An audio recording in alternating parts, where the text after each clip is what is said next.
ప్రియమైన దేవుని పిల్లలారా, ప్రభువైన యేసుక్రీస్తు వారి పేరట మీ అందరికీ వందనాలు.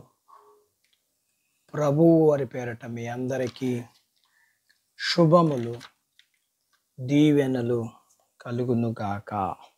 ఈ ఉదయకాలం పరిశుద్ధ గ్రంథము నుండి దేవుని వాక్యాన్ని చదువుకుందాము.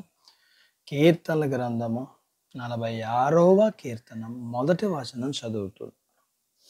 దేవుడు మనకు ఆశ్రయమును దుర్గమునై ఉన్నాడు, ఆపత్కాలములలో నమ్మదగిన సహాయకుడు. దేవుడు తన మాటలు మనందరి కొరకు దీవించునుగాక. ఆమెన్. ప్రియమైన దేవుని పిల్లలారా, మనం ఆపద సమయంలో మనకు సహాయం రాకుండా అంతా అయిపోయాక వస్తే దానివల్ల లాభం ఏమీ లేదు. ఒక నావికుడు పెద్ద తుఫాన్లో చిక్కుకున్నాడు. అయితే లంగరు ఇంటికాడ ఉంది. ఏం లాభం చెప్పండి? ఒక వ్యక్తి ధనవంతుడు, అయితే డబ్బు ఇంట్లో ఉంది. ఆ వ్యక్తి ఉన్న ఫలానా డబ్బులు కట్టాలి. ఏం ప్రయోజనం? డబ్బు ఖర్చు చేయగలడా? ఈ లోక సంబంధమైన సహాయం నిజంగా అవసరం వచ్చినప్పుడు నమ్మడానికి కష్టంగానే ఉంటుంది. అలాగే అత్యవసర పరిస్థితుల్లో వారిని వెదికి పట్టుకోవాలంటే వారు ఎక్కడో ఉంటారు. వారు మనకు ఉపయోగపడాలన్నా అందుబాటులో ఉండరు. ఒకవేళ అందుబాటులో ఉన్నా ఏదో 1-2 సార్లు మన అవసరాల్లో సహాయపడగలరు. అంతేగాని అస్తమానం మనతో ఉండి మన అవసరాలు తీర్చలేరు కదా. అయితే దేవుడైతే అలా కాదు. మనం వెదికేటప్పుడు మనకు అందుబాటులో ఉంటాడు. మనకు అత్యవసర పరిస్థితి కలిగినప్పుడు మనకు అందుబాటులో ఉంటాడు. ఆయన సహాయం పొంది సంతోషించినప్పుడు తర్వాత కూడా అందుబాటులో ఉంటాడు. ఆయన నమ్ముకొనదగిన సహాయకుడు. మామూలు సమయంలోనే కాదు, ఆపత్కాలములో ఆయన నమ్ముకొనదగిన సహాయకుడు. ఆయన మనకు ఎల్లప్పుడూ అందుబాటులోనే ఉంటాడు. ఆయన మనలో ఉండి మనకు మనం చేసుకోగలిగిన సహాయం కంటే ఎక్కువ సహాయం చేస్తాడు. ఎందుకు అంటారా? కొన్నిసార్లు మన మెదడు సరిగ్గా పనిచేయదు. అలాంటి సమయాల్లో ఎలాంటి నిర్ణయాలు తీసుకోలేము మనం.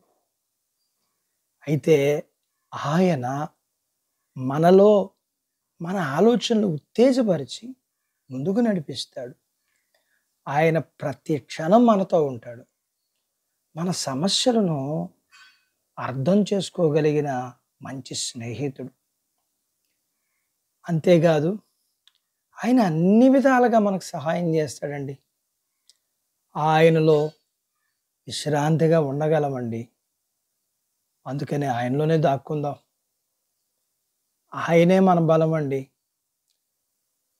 ఆయన ప్రక్కన నిల్చుందామండి. ఆయన ఎందుకంటే నమ్ముకొనదగిన సహాయకుడు. అందుకని మనం దేని విషయంలో చింతపడవద్దు. ఆయనలో ప్రశాంతంగా ఉందాం. దేనికి భయపడొద్దు. సైన్యములకు అధిపతి అయిన దేవుడు మనతో ఉన్నాడు. యాకోబు దేవుడు మనకు ఆశ్రయమై ఉన్నాడు. దేవుడు తన మాటలు మన కొరకు దీవించునుగాక. ఆమెన్. ప్రార్థించుకుందాం. మమ్మల్ని మిక్కిలిగా ప్రేమించిన మా ప్రియ పరలోకపు తండ్రి, మీ పరిశుద్ధ నామమును బట్టి మీకు వందనాలు. ఈ ఉదయకాలం మీ పాదాల దగ్గర మీరు నమ్మకమైన దేవుడుగా మాకు